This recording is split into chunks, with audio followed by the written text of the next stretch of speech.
Hello বন্ধুগণ, নতুন ভিডিওতে আপনাদের স্বাগতম। আজকে পরিবারের সকলে মিলে পিকনিক করছিলাম। পিকনিকে আমরা কি কি করলাম সেগুলো নিয়েই থাকছে আজকের ভিডিও। আজকে আমাদের রাঁধুনি হচ্ছে সুমন দা। আচ্ছা, হ্যাঁ, দেখি কেমন রান্না করতে পারে।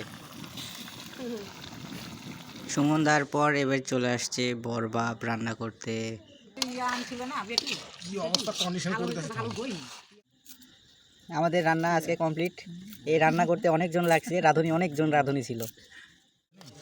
শেষমেশ বাবা এসে বাটি করছিল মাংসগুলো কত সুন্দর করে। বাটি করা শেষ হলে খাওয়া দাওয়া শুরু হয়ে যায়। আমি সবার রিভিউ নিচ্ছিলাম। কেমন হয়েছে বরবাব? খুব ভালো। একবারে মুখে রাঁধি দিয়ে রান্না করা শিখাইতে হবে। কাজল কেমন হয়েছে? এখনো টেস্টি করিনি।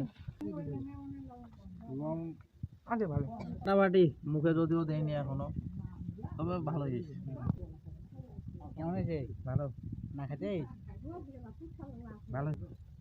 হ্যাঁ হ্যাঁ, সুন্দর সুন্দর। ও রাঁধুনি কে দেখতে হবে না? ঠিক আছে, ভালো হয়েছে। নিজের রান্না খারাপ বলা যাবে না তো। ওইটাই ভালো হয়েছে।